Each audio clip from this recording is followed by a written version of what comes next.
एक मिनट, इसको सही करो। 100% कोवेलेंट इज नॉट पॉसिबल था ना, आयनिक कैरेक्टर इन कोवेलेंट नहीं है ये, इसको सही करो। उल्टा हो गया।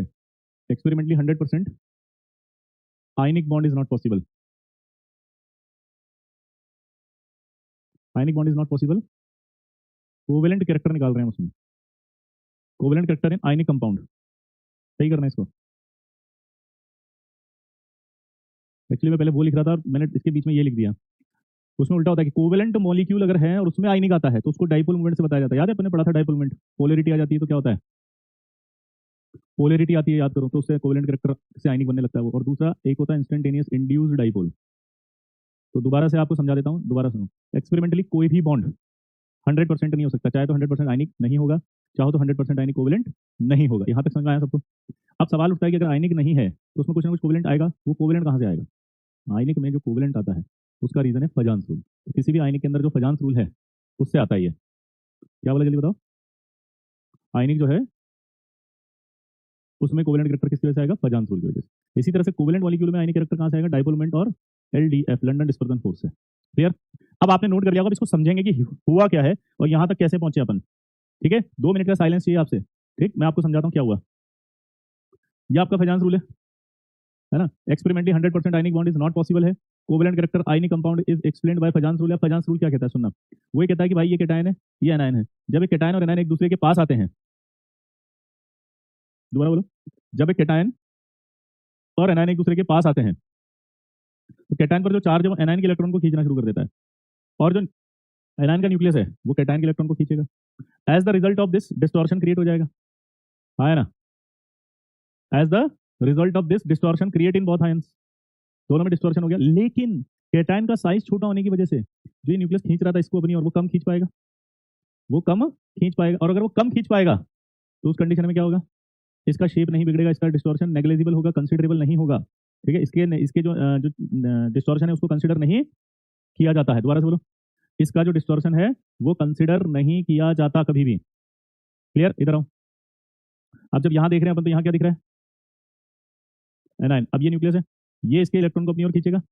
अगर ये इसके इलेक्ट्रॉन को अपनी ओर खींचेगा तो उस कंडीशन में क्या होगा कि इसका शेप बिगड़ेगा। इसका जो शेप बिगड़ा उसे कहते हैं पोलराइजेशन ऑफ एनायन। ये एनायन का पोलराइजेशन है। इधर आओ, क्या लिखा है इसमें। According to Fajans rule cation anion come close together in isolated condition, then charge on cation attract करेगा इलेक्ट्रॉन क्लाउड ऑफ एनायन को। Simultaneously electron cloud of cation is attracted by nucleus of anion. इसको आप उल्टा भी लिख सकते थे कि charge on anion is attracted by charge on cation. ठीक है, इस तरह से। अब इलेक्ट्रॉन क्लाउड का जो अट्रैक्ट हुआ वो देखो क्या लिखा है कि electron cloud of cation is attracted by nucleus of anion. As the result of this distortion create in both ions, but distortion in electron cloud of cation is negligible because electron cloud of cation is strongly bonded with the nucleus of cation due to small size। वो अपने पास ही पकड़ के रखेगा। अब anion का तो distortion होगा, तो वो distortion in electron cloud of anion is called polarization of anion. ये पोलराइजेशन ऑफ एनायन होता है। अब केटायन के पास एक पावर थी जिससे वो इलेक्ट्रॉन क्लाउड को खींच रहा था।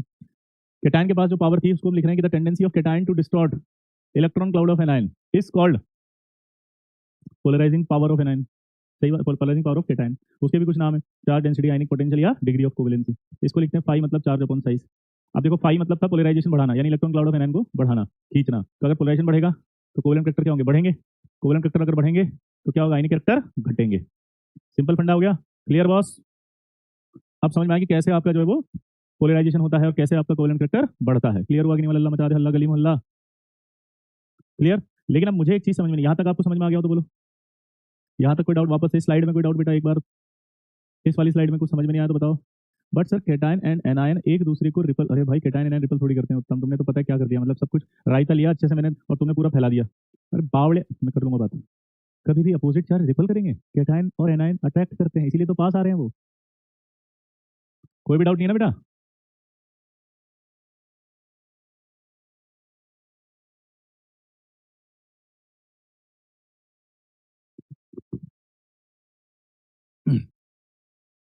आइसोलेटेड का मतलब अकेला, जिसमें कोई भी आपके साथ नहीं हो। सैफ भाई अकेला जैसे होता है, सैयारा मूवी देखी होगी है ना, उसमें अकेला हो जाता है, that is called isolated. Isolated अभी भी नहीं समझा तू। ब्रेकअप के बाद जो स्थिति हो जाती है एक छोटे बच्चे की, उसे कहते हैं आइसोलेशन। और केमिस्ट्री की भाषा में आइसोलेशन या फिजिक्स की भाषा में आइसोलेशन का मतलब किसी तरह का आउटर फोर्स, अट्रैक्शन, रिपल्शन उस पर नहीं लग रहा है, उसे कहते हैं आइसोलेटेड। ठीक लगी दोनों की। कभी कभी आपने सुना भी होगा कि यार बहुत आइसोलेट रहता है, वो तो अकेला अकेला रहता है। ठीक है ना सर, कैटायन का साइज तो हमेशा छोटा ही होगा। हाँ बिल्कुल, एनायन से छोटा होगा, बिल्कुल होगा।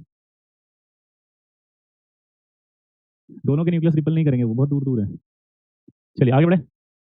आप ध्यान से सुनना, मेरा एक सवाल है, मेरा सवाल है कि आपने लिखा पोलराइजेशन बढ़ेगा तो कोवेलेंट कैरेक्टर बढ़ेंगे, कोवेलेंट कैरेक्टर बढ़ेंगे, कोवेलेंट कैरेक्टर बढ़ेंगे, लेकिन कभी सोचा है कि पोलराइजेशन से कोवेलेंट कैरेक्टर कैसे बढ़ेंगे? मुझे तो फील ही नहीं आई। देखो, क्या मुझे फील आएगी पोलराइजेशन से कोवेलेंट कैरेक्टर कैसे बढ़ेंगे? क्या मुझे यह फील आई कि पोलराइजेशन से कोवेलेंट कैरेक्टर कैसे बढ़ेंगे? दोबारा बोलो, क्या यह मुझे फील आई कि पोलराइजेशन से कोवेलेंट कैरेक्टर कैसे बढ़ेंगे? मुझे तो नहीं आ रही। अब इसको समझने के लिए मैं कहानी सुनाता हूँ। याद है एक बार राम रावण का युद्ध हुआ था भयंकर, उसके अंदर जो मेघनाथ ने तीर चलाया यहाँ लगा और मेघनाथ के तीर से लक्ष्मण जी मूर्छित हो गए। सबको टेंशन हो गई। टेंशन होते ही क्या हनुमान जी को बुलाया गया, हनुमान जी आए, बोले डॉक्टर को लेकर आओ। डॉक्टर कौन थे? वहाँ पे वैद्य कहलाते थे। तो वहाँ पे डॉक्टर वैद्य थे, और वैद्य कहाँ मिलते हैं बताओ? शहर में। उस समय शहर कौन सा था? लंका। सिटी तो वही थी एक। तो हनुमान जी से उनको पता मिला सुषण वेद का, वो गए तुरंत और उनसे बोला कि भाई आओ। वो आए, देखा बाप रे ये तो सीरियस क्रिटिकल कंडीशन में है, इनके लिए एक दवाई लिखता हूँ। कौन से मेडिकल स्टोर पे मिलेगी? बोला मेडिकल स्टोर कहाँ मिलेगा? सीधा वहाँ हिमालय पे। और दवाई का नाम क्या था? संजीवनी बूटी। लेकर आओ। हनुमान जी पहुंच गए। हनुमान जी ने देखा कि बाप रे यहाँ तो बहुत सारी बूटी है, लॉट्स ऑफ कंफ्यूजन। तो हनुमान जी ने कहा यार टेंशन छोड़ो, पूरी दुकान ही उठा लो, ढूंढ लेंगे डॉक्टर। तो उन्होंने क्या करा, तुरंत पहाड़ उठाया, पैसे करके, और ये पूरा का पूरा पहाड़ उठा के लेकर आए और रख दिया। बोला ढूंढ लो। आया ना। एक कहानी तो ये। दूसरी कहानी क्या हुआ कि एक बार कृष्ण भगवान खेल रहे थे, और कृष्ण भगवान जब खेल रहे थे बचपन में, तो खेलते खेलते उन्होंने देखा बहुत सारे लोग जब पूजा कर रहे हैं। उन्होंने कहा भाई क्या हुआ, काहे पूजा कर रहे हो? बोला कि इंद्र भगवान की पूजा कर रहे हैं। बोला क्यों कर रहे हो? बोला पानी गिराते इंद्र देव जल के बारिश कराई। मोस्ट साइंटिफिक भगवान है अगर बात किया जाए तो कृष्ण भगवान। ये आप मानते हैं कि नहीं मानते हैं? कैसे? उन्होंने कहा कि अरे ये थोड़ी कराते बारिश, बारिश तो वो करवाते हैं। कौन? पहाड़। बारिश कौन कराता है बताओ? पहाड़। बोलो, बारिश तो पहाड़ कराते हैं। तो बारिश तो पहाड़ करवाएंगे ना भाई। तो इसका मतलब क्या होगा? पहाड़ जो करवाएंगे उनकी पूजा करो। तो सबने छोड़ करके गोवर्धन पर्वत की पूजा कर दी। गोवर्धन की पूजा करते इंद्र भगवान गुस्सा आ गया, गुस्सा आते उन्होंने बारिश करा दी। बारिश कराते सब परेशान हो गए। सबने बोला कि भाई बचाओ कहना। ठीक है, तो कहना यानी कि कृष्ण भगवान छोटे थे, बच्चे थे, याद है उस समय। तो उनका एक फोटो देखा होगा आपने। उन्होंने सबको बचाने के लिए पूरा गोवर्धन पर्वत ही ऐसे उठा लिया एक उंगली के ऊपर। अभी दोनों कहानी को कंपेयर करो, बड़ी मजेदार कहानी। दोनों को कंपेयर करें तो एक तरफ ताकत, शक्ति, बलशाली हनुमान जी हैं जिन्होंने पहाड़ को ऐसे उठाया, बड़ी ताकत, क्योंकि शक्ति के देवता बजरंग बली, जय हनुमान ज्ञान गुण सागर, जय कपीस तिहुँ लोक उजागर। और दूसरी तरफ छोटे से बच्चे हैं कृष्ण भगवान, बिल्कुल खेलते हुए मस्ती से, नन्हे से, गाय चराने वाले, बांसुरी बजाने वाले। उन्होंने पहाड़ को उठा लिया ऐसे एक ही उंगली पे, जबकि बहुत ताकत भी नहीं, छोटे से बच्चे हैं। ऐसा कैसे पॉसिबल है? तो मैंने आपसे कहा था कृष्ण भगवान मोस्ट साइंटिफिक है। उनको पहाड़ का सेंटर ऑफ मास पता था, उन्होंने खट से उठा लिया। ये लो सेंटर ऑफ मास, खट से पहाड़ को उठा लिया। इतने बड़े पहाड़ को ऐसे उंगली कर दी, क्योंकि वो साइंटिफिक आदमी, तो उनको पता है इतनी ताकत कौन लगाएगा, सेंटर ऑफ मास से उठा लूंगा, खट से उठ जाएगा। तो यानी कि हर एक थ्योरी का ऐसे ही एक सेंटर ऑफ मास होता है। अगर हमें वो पता लग जाए तो पहाड़ जैसा जो भार था वो भी बहुत आसान हो जाएगा। इसी तरह से जो फैजान सुबुल इसका एक की पॉइंट है, एक आपका सेंटर ऑफ मास है जो मैंने बनाया है। अगर वो सेंटर ऑफ मास मैं आपको बताऊंगा तो पूरा फैजान सुबुल भी आप ऐसे उंगली को उठा लोगे, यानी कि बहुत हल्का हो जाएगा, बड़ी आसानी से आपको पूरा फैजान सुबुल आ जाएगा। अब की पॉइंट समझ में आया कैसे कनेक्शन है दोनों स्टोरीज का प्लस इस थ्योरी का? आप समझना उसके अंदर क्या कनेक्शन है।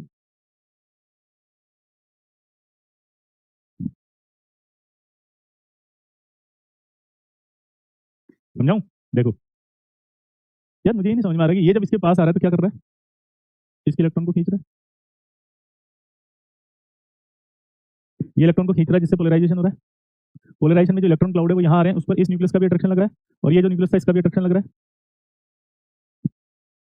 जल्दी बोलो। यहाँ देखोगे तो क्या हुआ, ये जो बीच में इलेक्ट्रॉन क्लाउड है, इस इलेक्ट्रॉन क्लाउड पर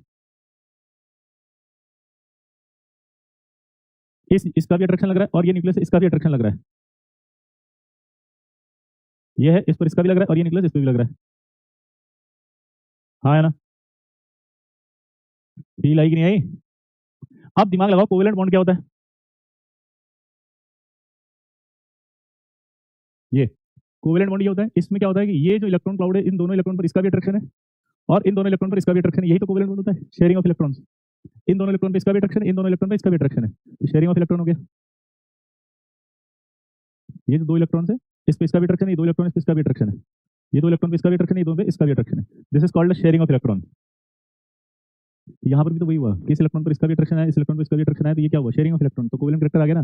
तो इसका मतलब यही तो होगा कि पोलराइजेशन से ही तो कोवेलेंट कैरेक्टर डेवलप हो रहा है, क्योंकि पोलराइजेशन से ही तो इस इलेक्ट्रॉन क्लाउड पर दो अट्रैक्शन डेवलप हो रहे हैं जो कोवेलेंट में होते हैं। That is covalent character. आप सोचो, अगर ये कैटायन इसके इलेक्ट्रॉन को अपनी ओर ज्यादा खींचे, अगर ये कैटायन इसके इलेक्ट्रॉन को अपनी ओर ज्यादा खींचे,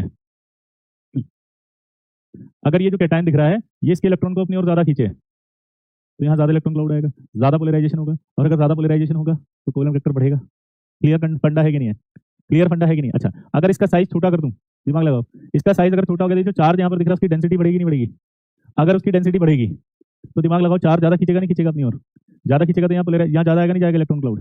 इलेक्ट्रॉन क्लाउड अगर यहाँ ज्यादा आएगा तो अपने आप क्या होगा, कोवेलेंट करेक्टर ज्यादा होगा कि नहीं होगा? कोवेलेंट करेक्टर ज्यादा होगा कि नहीं होगा? अब आप ध्यान दो, एप्लीकेशन ऑफ फेजांस रूल पे आते हैं और समझते हैं कि क्या हुआ, देखें, है ना? एप्लीकेशन या factors affecting, factors affecting Fajans rule. Factors affecting Fajans rule की अगर हम बात करें तो factors affecting Fajans rule, factors affecting Fajans rule में पहला आएगा आपके पास चार्ज ऑन कैटायन।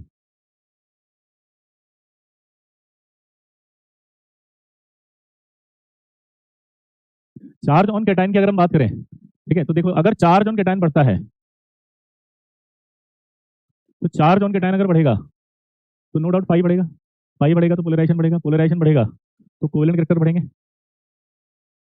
और आयनिक कैरेक्टर, शॉर्ट में आईसी लिख रहे हैं, आयनिक कैरेक्टर घटेगा। तो अगर आपसे क्वेश्चन पूछा जाए ऑर्डर ऑफ कोवेलेंट कैरेक्टर,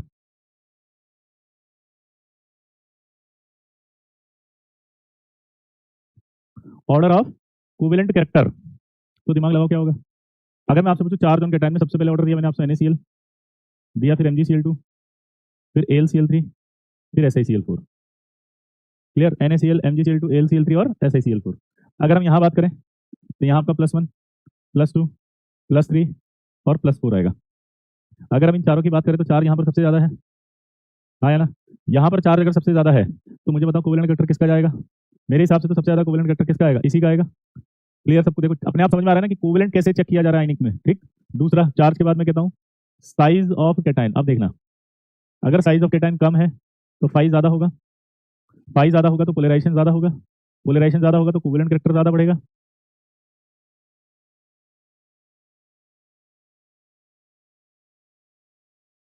और कोवेलेंट कैरेक्टर ज्यादा होगा, आयनिक कैरेक्टर कम होगा।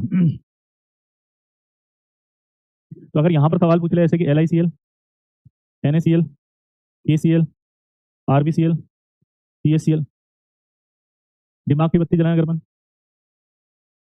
तो यहाँ देखोगे तो आप देखोगे तो ये भी प्लस है, ये भी प्लस है, ये भी +1 है, ये भी +1 है, ये भी +1 है, लेकिन साइज अगर देखोगे तो इधर से इधर जाने पर बढ़ता है, सीजियम का साइज बढ़ गया। अगर ये साइज बढ़ गया तो इसकी डेंसिटी कम हो गई चार्ज की, ये चार्ज कम अट्रैक्ट करेगा। अगर ये चार्ज कम अट्रैक्ट करेगा तो पोलराइजेशन कम होगा तो कोवेलेंट कैरेक्टर कम आएगा। क्लियर हो गया? तो यहाँ पर कोवेलेंट कैरेक्टर बढ़ गया। नोट करो इसको फटाफट से। तो दो ये फैक्टर समझ में आए कि नहीं, जल्दी बताओ, क्या यह दो फैक्टर समझ में आए बेटा?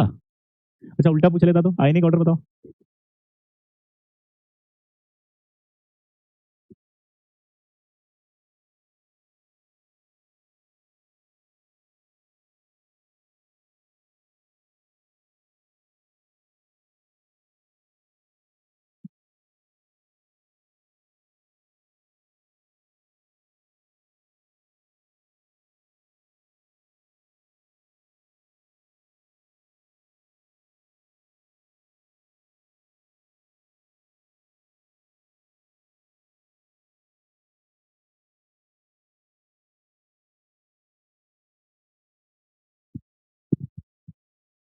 आगे बढ़े, थर्ड पॉइंट।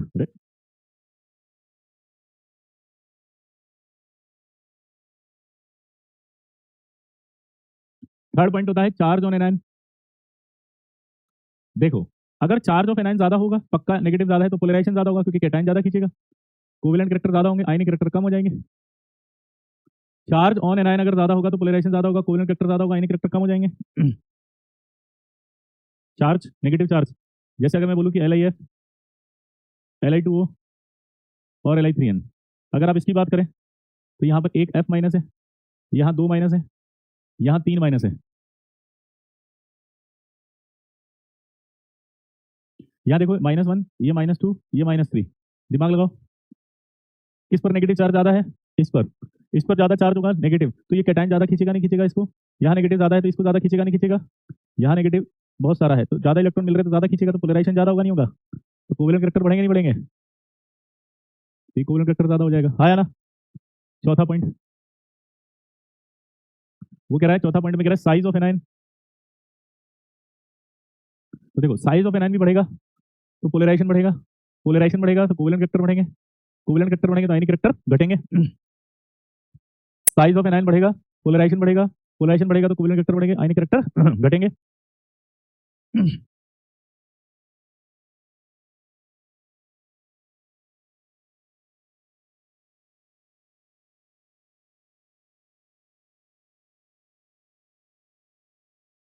अब कैसे देखो, कैटायन तो फिक्स है।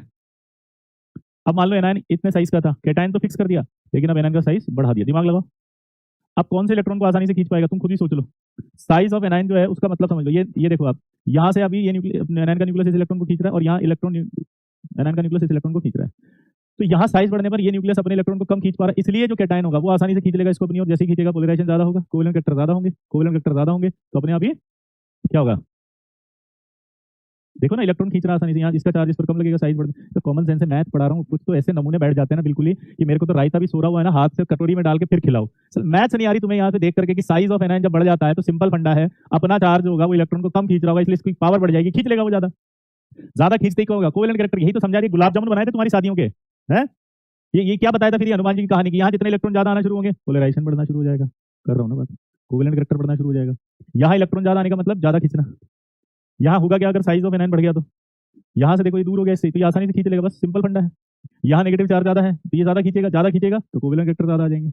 है कुछ नमूने हैं, इसको पूछ लिया एक ने, तो एक तो कह रहा है ये वाला समझा दो मुझे, है ना। सेकंड वाला देखो, लिथियम, सोडियम, पोटेशियम, रुबिडियम, ये मैथ्स वाले स्टूडेंट है, इनको डेंसिटी समझानी पड़ रही है मुझे कि चार्ज डेंसिटी का क्या मतलब है। फैन भी मना कर रहा है कि नहीं समझाओ, कोई बात नहीं, समझाना पड़ेगा, पर this is my duty, this is my responsibility. मैं तो अपनी रिस्पॉन्सिबिलिटी समझ के समझा रहा हूँ, पर आपकी भी रिस्पॉन्सिबिलिटी की आपको एक बार में समझ में आना चाहिए, क्योंकि आप सिलेक्शन लेना चाहते हो। ऊपर से नीचे आ रहे हैं तो साइज क्या होता है, बढ़ेगा। अभी थोड़ी देर पहले फाई का मतलब क्या बताया था मैंने, चार्ज अपॉन साइज। फाई बराबर क्या था, चार्ज अपॉन साइज, साइज बढ़ा, ऊपर से नीचे आ रहे हैं तो साइज बढ़ा, तो फाई तो कम हो गया ना। फाई अगर कम हो गया तो पोलराइजेशन क्या हो गया, कम या बढ़ेगा, कम हो जाएगा। पोलराइजेशन कम होती है, कोवेलेंट कैरेक्टर क्या होंगे, कम हो जाएंगे।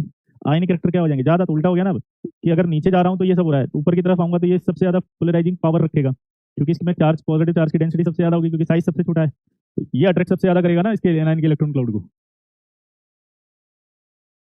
ये इसके एनायन के इलेक्ट्रॉन्स को अपनी ओर अट्रैक्ट ज्यादा कर रहा है।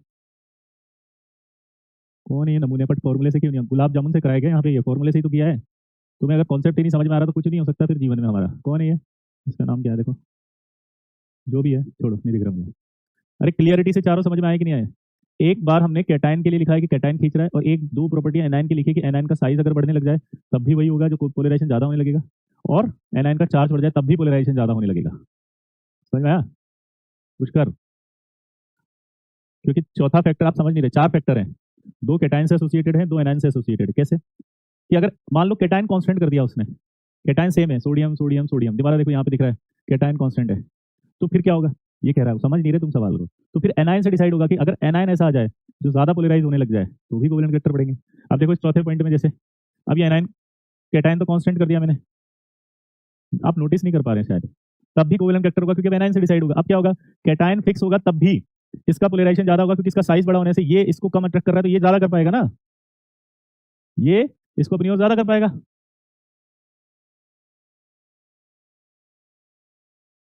इसका साइज में आयोडीन का साइज सबसे ज्यादा, कैटायन सेम है, पर इसमें फ्लोरीन ये है, आयोडीन ये है, तो ये ज्यादा खिंच जाएगा। तो आपसे क्वेश्चन पूछेगा कि किसके अंदर पोलराइजेबिलिटी ज्यादा है, वर्ड समझना, पोलराइजेबिलिटी मतलब कैटायन किसको ज्यादा अट्रैक्ट कर सकता है अपनी ओर, पोलराइजेबिलिटी वर्ड होता है। ठीक है, तो फटाफट बताओ। अब यहां से यहाँ गए तो देखो चार्ज सेम है, ये तो अपने आप ही आ जाएगा।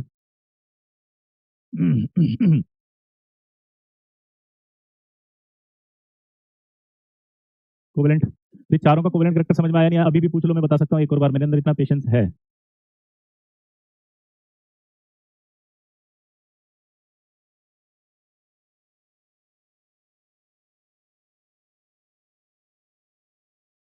जल्दी बताओ, अभी भी कोई डाउट हो तो नहीं है। चलिए आगे बढ़े। ये पुष्कर आपको समझ में आया बेटा, फोर्थ वाला देखो, ये फ्लोरीन है, फॉर्मूला नहीं लग रहा क्योंकि कैटायन कांस्टेंट कर दिया। तो जब कैटायन कांस्टेंट हो गया तो किससे देखा, एनायन के साइज से, एनायन का साइज हो गया बड़ा, ये तो ये ज्यादा खींच लिया, क्योंकि ये इलेक्ट्रॉन इसको नहीं कर पाया अट्रैक्ट। चलिए अब एक बच्चा खड़ा हुआ, बोला हमको कुछ नहीं समझ में आ रहा है। बोला क्या, गजानन का क्या, बोला हम बिहार से, हमको नहीं समझ में आ रहा है। क्या समझ में नहीं आ रहा, बोला अच्छा इसका बताओ जरा ऑर्डर ऑफ कोवेलेंट कैरेक्टर। क्या बोला वो, इसका बताओ ऑर्डर ऑफ कोवेलेंट कैरेक्टर। हम रेडियस ऑफ सोडियम और रेडियस ऑफ कॉपर सेम दे रखा है ऑलमोस्ट, चार्ज भी सेम है, एनायन भी सेम है। यानी बिहारी ने कहा कि भाई साहब आपने जो चार फैक्टर सिखाए हैं उन चारों फैक्टर्स में, आपने जो चार फैक्टर सिखाए हैं उन चारों फैक्टर्स में सब कांस्टेंट है। पहला देखो चार्ज ऑन कैटायन भी कांस्टेंट है। दूसरा देखो साइज ऑफ कैटायन भी दे रखा है उसने, कांस्टेंट है। तीसरा देखो एनायन तो कांस्टेंट है ही सही। एनायन अगर कांस्टेंट है तो फिर तो आप कैसे निकालोगे? आप बताओ बेटा कोवेलेंट कैरेक्टर। फंस गए ना? ये तो चारों बराबर है, इसीलिए कहते हैं बिहारी रॉक्स दुनिया सॉक्स। एक बिहारी 100 पे भारी, खतरनाक डाउट पूछा है इंटेलिजेंसी का। दूसरा नाम बिहारी, चारों कांस्टेंट है। तो फैजान ने कहा बैठो बताते हैं। तो उसने कहा पांचवा भी एक फैक्टर होता है भाई, टाइप ऑफ कैटायन। हमने कहा है, बोला हाँ तुम बीच में पूछ लिए, बता रहे थे हम तो। टाइप ऑफ कैटायन में पहला होता है inert gas configuration.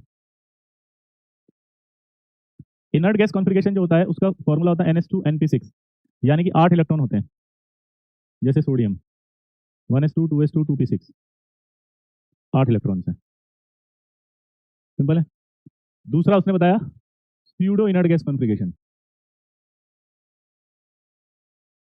Pseudo inert gas configuration में 18 इलेक्ट्रॉन्स होते हैं, यानी कि NH2NP6 ND10।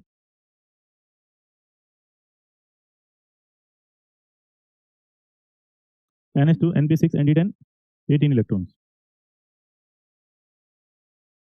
समझ में आया?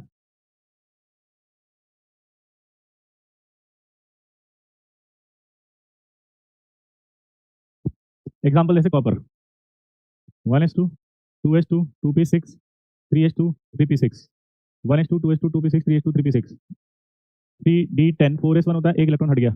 देखो 18 इलेक्ट्रॉन हुए नहीं हुए। तो अगर इस हिसाब से चलें तो copper plus Ag plus Au plus same आएंगे। जिंक प्लस 2 में भी 3d10 हो जाएगा, फिर कैडमियम प्लस 2 इसमें भी d10 हो जाएगा। ठीक है, तो जिंक प्लस 2 कैडमियम प्लस 2 और Ag प्लस 2 इसमें भी d10 हो जाएगा। कॉपर के इधर आए या जिंक के उधर जाए, जिंक जैसे जिंक के बाद क्या आता है गैलियम, गैलियम में +3 हो जाएगा, 30 या 31। जर्मेनियम जाए तो +4 हो जाएगा। तो ये सब स्यूडो वाले कैटायंस कहलाएंगे। बिल्कुल बिल्कुल आप सही कह रहे हैं सागर, है ना? अब इधर ध्यान दो, ये सारे स्यूडो हो जाएंगे क्योंकि इनमें सब में d10 आएगा, दिख रहा है। उसके बाद एक होता है non inert gas configuration cation.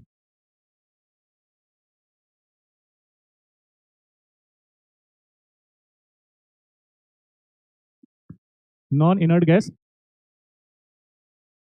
Configuration cation non inert gas configuration क्या होता है? देखो NH2 NP6 ND10 N plus 1s2, ये 18 इलेक्ट्रॉन है और ये 2 इलेक्ट्रॉन्स है। 18 इलेक्ट्रॉन्स प्लस 2 इलेक्ट्रॉन्स। अब इसका एग्जांपल होता है थेलियम 81। कैसे देखो, S SP SP SDP SDP SFDP 1 2 2 3 3 4 3 4 5 4 5 6 4 5 6 electron 81 है, भरो 2 2 6 2 6 2 10 6 2 10 6 2 14 10 और 1 1s2 2s2 2p6 3s2 3p6 4s2 3d10 4p6 5s2 4d10 5p6 6s2 4f14 5d10 और 6p1। यहाँ तक क्लियर है? अब मैं इसको शेल वाइज अरेंज कर रहा हूँ। सेकंड शेल, फिर थर्ड शेल, फिर fourth shell,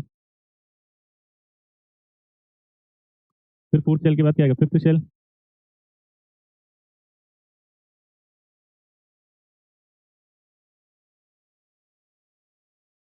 five s two five s two 5p6 5d10 और फिर आपका 6s2 6p1 लास्ट में। अब आप देखो थेलियम के बाद मैंने इसको थेलियम +1 बनाने का प्रयास किया। अगर तो मैं यहाँ से एक इलेक्ट्रॉन हटाऊंगा, जब मैं यहाँ से एक इलेक्ट्रॉन हटाऊंगा तो आप दिमाग लगाओ, ये क्या दिख रहा है? ये क्या दिख रहा है? 18 इलेक्ट्रॉन प्लस 2 इलेक्ट्रॉन। इसे कहा जाता है नॉन इनर्ट गैस कॉन्फ़िगरेशन। इसे क्या कहा जाएगा? Non inert gas configuration. 18 + 2 ही लिखना है, 20 नहीं लिख सकते। डाउट आ रहा होगा मन में आपको, 20 लिख दो तो नहीं, क्योंकि 18 इलेक्ट्रॉन थर्ड शेल के हैं और 2 इलेक्ट्रॉन अलग शेल के हैं। देखो अलग से, ये अलग शेल है, ये अलग शेल है, तो इसलिए आप एक साथ, ये अलग शेल होगा, है ना, ये अलग शेल होगा, इसलिए 20 नहीं लिख सकते। ये ध्यान रखना। क्लियर है बॉस? इनको एक साथ नहीं लिखना है। क्लियर सबको? अब आप दिमाग लगाओ, 81 वाला है हीलियम +1, तो अगर 82 वाला होगा तो +2 वाला बन जाएगा, 83 होगा तो +3 वाला बन जाएगा, और अगर 80 वाला हो तो एटम ही बन जाएगा। ये सब कौन सा कॉन्फ़िगरेशन रखते हैं? नॉन इनर्ट गैस कॉन्फ़िगरेशन के टाइम। ये सब पूछेगा वो आपसे, है ना? तो ये सब क्या है? नॉन इनर्ट गैस कॉन्फ़िगरेशन के टाइम्स। ये सारे के सारे नॉन इनर्ट गैस कॉन्फ़िगरेशन के टाइम्स है। अब मेरे को बताओ इसमें 4F आ रहा है कि नहीं आ रहा, देखना ध्यान से, यहाँ 4F आ चुका, यहाँ देखो 3D आ चुका, हाँ 3D आ चुका, क्या यहाँ पे कोई भी डी है, नहीं है, तो मेरे पास ये क्लियर हो गया कि इनर्ट में कोई डी नहीं है, सूडो में एक डी है और नॉन इनर्ट में एक एफ आ चुका। तो अब मैंने 3 कैटाइन लिए, एक पहला कैटाइन, इनका साइज सेम है सबका और एनाइन भी सेम है। पहला कैटाइन जो है वो कौन सा है, इनर्ट गैस, ठीक है,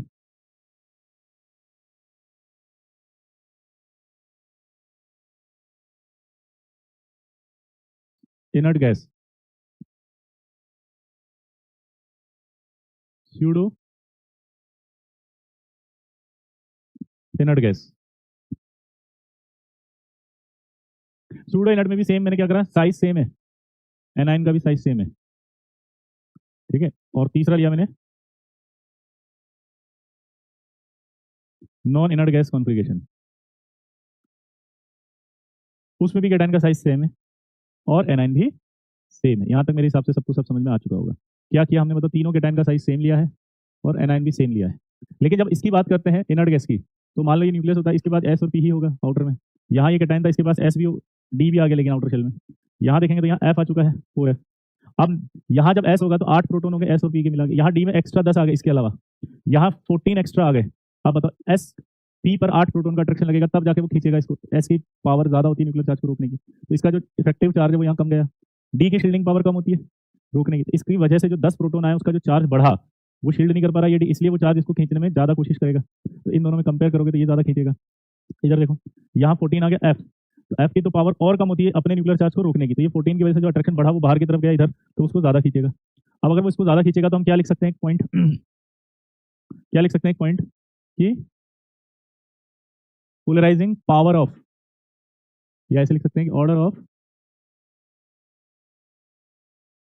पोलराइजिंग पावर सबसे ज्यादा किसकी दिख रही है मुझे, तो नॉन इनर्ट गैस कॉन्फ़िगरेशन के टाइम सबसे ज्यादा, फिर स्यूडो इनर्ट गैस कॉन्फ़िगरेशन, और फिर नॉन इनर्ट गैस कॉन्फ़िगरेशन, यही सॉरी नॉन इनर्ट नहीं इनर्ट। क्या ये तीनों का पोलराइजेशन आपको समझ में आया? पहला नॉन इनर्ट गैस कॉन्फ़िगरेशन के टाइम, दूसरा सूडो इनर्ट गैस कॉन्फ़िगरेशन के टाइम, और तीसरा इनर्ट गैस कॉन्फ़िगरेशन के टाइम।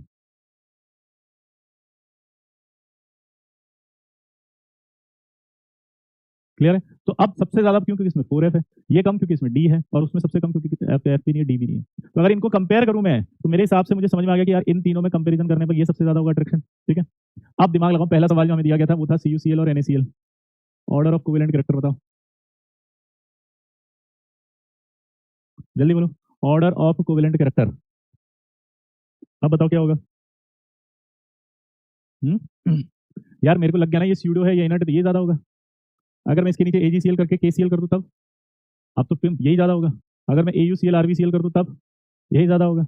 लेकिन अगर मैं CuCl2 CdCl2 करूं तो कैडमियम जिंक के साथ, यानी ये ज्यादा होगा। अगर मैं CaCl2 CdCl2 PbCl2 कर दूं तो भाई ये ज्यादा होगा, क्योंकि लेड वाला नॉन इनर्ट हो गया, ये स्यूडो हो गया, ये इनर्ट हो गया। तो इस तरह से मेरे पास सारे क्वेश्चन आ गए, आप देख सकते हो। वो जो बिहारी का डाउट था वो समझा दिया पूरा का पूरा, एट्ठो डाउट क्लियर किया है, मैं फजनसा निपटा दिया, फजनसा सब एकदम।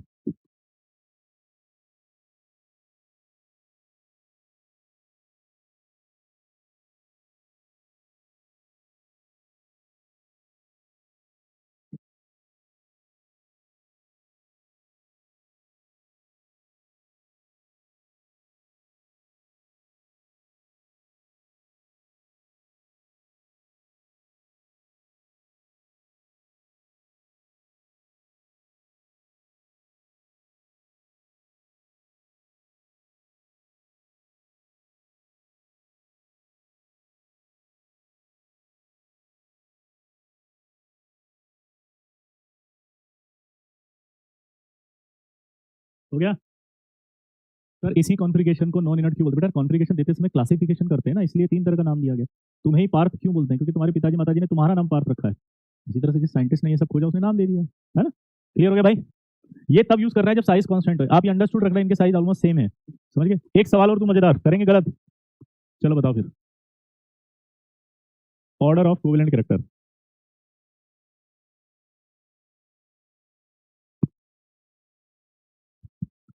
ऑर्डर ऑफ कोवेलेंट कैरेक्टर में आएगा ZnCl2 पूछ रहा है वो, CdCl2 पूछ रहा है वो, और HgCl2 पूछ रहा है वो।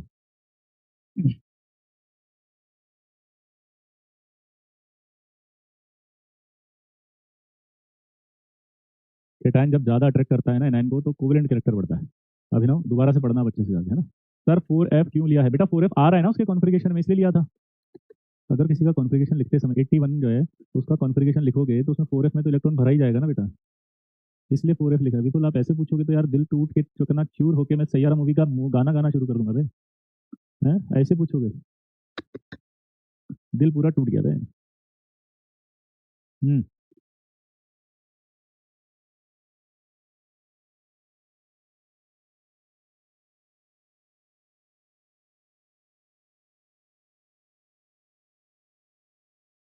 Your notes are so good.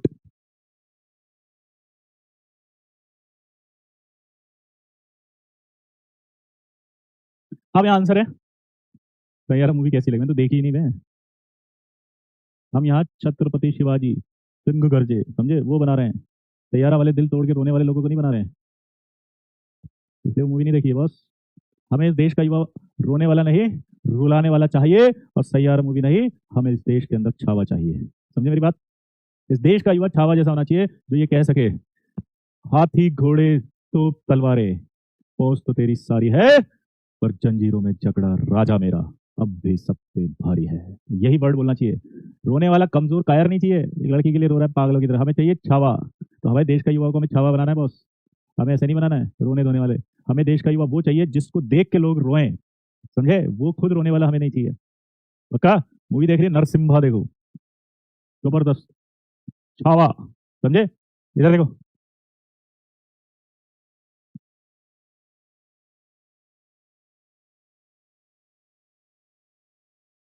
आगे बढ़े। अब ये कैसे हुआ देखो, बहुत मजेदार बात बताता हूँ कि ये सवाल क्यों बना, पहले ये समझो। आपको ये सवाल समझना पड़ेगा कि सवाल क्यों बना। भाई ये क्यों बना, ये सवाल क्यों बना उसका रीजन समझने की आवश्यकता है, क्योंकि यहाँ पर ना तो ये आपके अलग अलग कॉन्फ़िगरेशन नहीं है कि कोई नट हो, कोई स्यूडो हो, कोई हो। ये तीनों के तीनों ही स्यूडो हैं। आप देखो, नोटिस करो, यहाँ पर देखो सारे के सारे मैंने स्यूडो लिखा है, जिंक अकेडमी में जी सब स्यूडो हैं। तो नया डाउट आ गया कि अब तो सबका ही कॉन्फ़िगरेशन सेम है, अब तो सभी स्यूडो वाले हैं, तो फिर इनका कैसे निकाला आपने? तो इनका कॉन्फ़िगरेशन जब समझोगे तो आपको फील आएगी कि जब जिंक होता है तो सिर्फ उसमें 3D10 होता है, कैडमियम होता है तो 3D10 और 4D10 आ जाता है लास्ट। और जब आप मरकरी की बात करते हो तो 3D भी आ जाता है, 4D भी आ जाता है, 5D भी आ जाता है, 4F भी आ जाता है। आई होप आप मेरा बोलो लॉजिक समझिए होंगे कि मरकरी के अंदर इतने सारे डी आएंगे तो 10 प्रोटॉन बढ़ते चले जाएंगे। फिर ये एफ आएगा तो 14 प्रोटॉन और बढ़ जाएंगे। 14 प्रोटॉन अगर और बढ़ जाएंगे तो अट्रैक्शन बहुत भारी होगा इसके अंदर, तो ये सबसे ज्यादा पोलराइज कर पाएगा, क्योंकि यहाँ 4F आ गया। यहाँ 2D आ गए, 20 की वजह से आएगा, यहाँ 10 की वजह से आ रहा है। तो लॉजिक आपको शायद समझ में आ गया कि हाँ सबसे ज्यादा कोवेलेंट कैरेक्टर इसी का होगा। जल्दी बोलो। और आपको तो इतना पता होना चाहिए कि इसमें तो इतना अट्रैक्शन आता है कि इसका साइज छोटा होने लग जाता है। याद आया? आपको याद है लेंथेनाइड कॉन्ट्रैक्शन डेवलप हो जाता है इनमें तो, लेंथेनाइड कॉन्ट्रैक्शन डेवलप हो जाता है तो इनका साइज भी छोटा होना शुरू हो जाता है। याद करो, इतना हाई पोलराइजेशन होता है इसमें। क्लियर मेरे लल्ला? मचा देगा हल्ला गली मोहल्ला। जल्दी बोल फटाफट। नहीं साइज वाला तो नहीं करेगा ना, क्योंकि साइज ही छोटा हो जाता है यहाँ पे तो। यू चलिए आगे बढ़े। Yes sir. अब आएगा एप्लीकेशन ऑफ हेजांस रूल।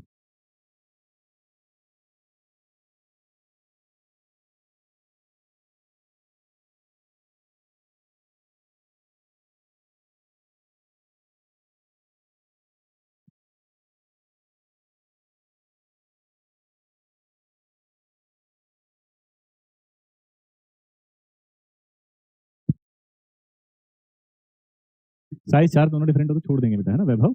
हम नहीं कर पाएंगे, ठीक है, बट जितना आएगा उतना कर सकते हैं हम। आगे बढ़े।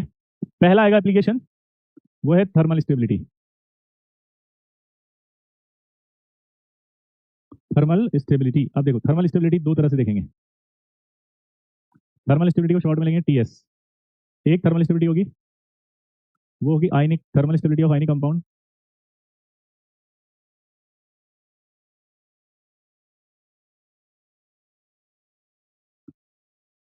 Having polyatomic anion.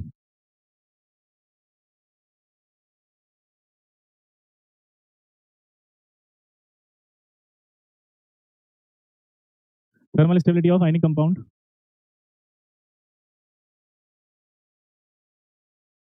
Having monoatomic anion.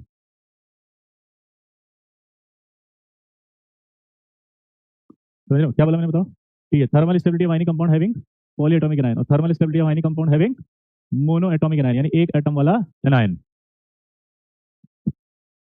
Sir मारूफ साइज के हिसाब से नहीं देख रहे हैं ना, पोलराइजेशन पावर के हिसाब से देख रहे हैं। साइज में मरकरी छोटा हो जाता है लेकिन जिंक नहीं आएगा क्योंकि उसमें पोलराइजेशन भी डोमिनेट कर रहा है, ठीक है। इसीलिए तो ये सवाल कराया कि आप एग्जाम में इस तरह के जो आपके दिमाग में आ रहे हैं वो डाउट्स ना आए, आपको क्लियर हो कि सर ने बताया था कि यार ऐसे है, ये इसके अंदर पोलराइजिंग पावर डोमिनेट कर रही है, साइज नहीं। तो यही समझाने के लिए तो ये सवाल कराया, वरना नहीं कराते, है ना बेटा, ताकि एग्जाम में आप गलत ना करो। आगे बढ़े बेटा।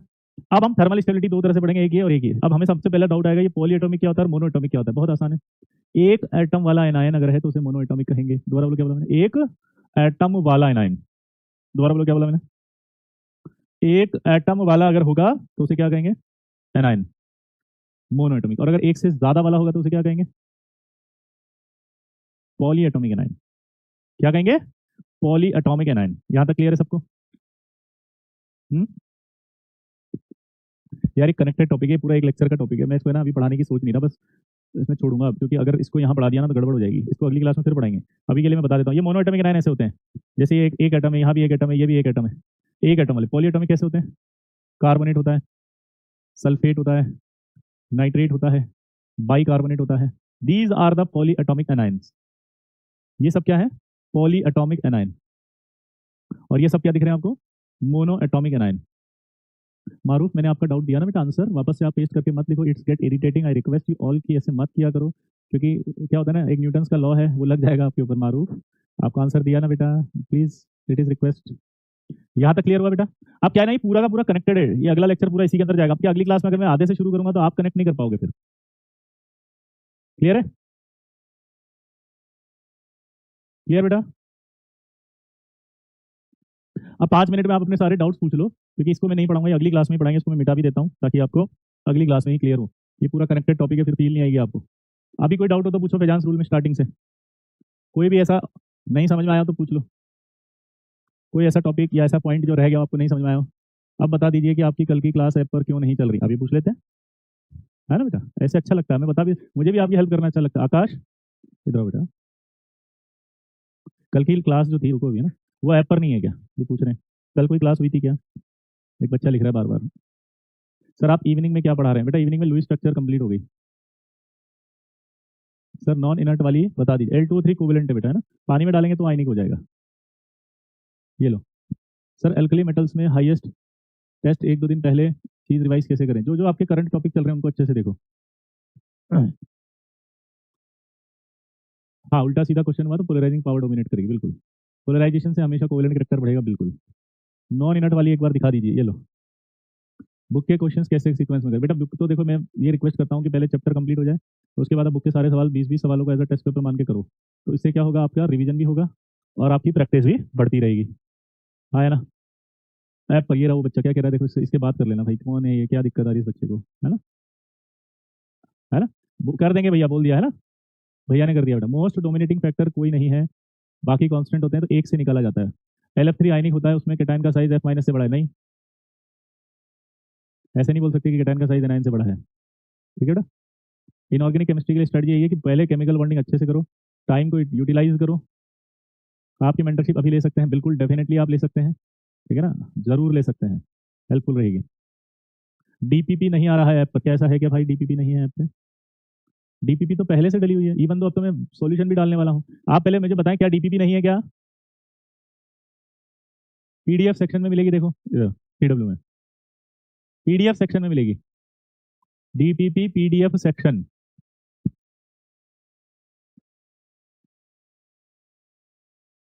डीपीपी आप कर सकते हो हाइड्रोलिसिस तक, शायद 9 तक आप डीपीपी कर सकते हो। मैंने आपकी डीपीपी के वीडियो सॉल्यूशंस भी अपलोड करने के लिए बोल दिया है, हो गया क्या, वो कट कर रहे थे, सौरभ भैया को बोले थे मैंने।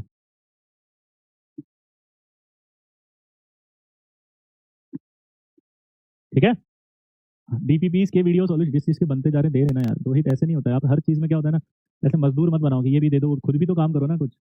जो हमारे से हो रहा है हम कर रहे हैं, दे रहे हैं, है ना बेटा रोहित। ठीक है, शीट के भी देंगे जितने पॉसिबल होंगे, है ना। पर आपको जो डाउट्स हैं आप पूछो, I will help you definitely, clear. चलिए फिर, व्हाट्सएप पर मैंने आपको मैसेज किया था, थोड़ा देख लेना भाई साहब, टाइम ही नहीं मिलता। बाद में X2 में पीरियोडिक टेबल होगा क्या बेटा, अभी तो पहले कंप्लीट करें कोर्स, फिर इसके बाद आप जब कोर्स हो जाएगा तब आप डिस्कस करना, I will let you know each and everything in detail. First of all पहले आप यहाँ पर फोकस करो, क्योंकि ये सब खराब हो जाएगा टॉपिक। आप लोग किसी एक चैप्टर के लिए किसी दूसरे चैप्टर को खराब नहीं करें, है ना बेटा? आया समझ में? क्लियर? सर फिजिकल की लास्ट क्लास का पीडीएफ अपलोड नहीं हुआ, देखो। हो गया? हो गया बेटा। तो चलिए फिर मिलते हैं। Best of luck, thank you very much.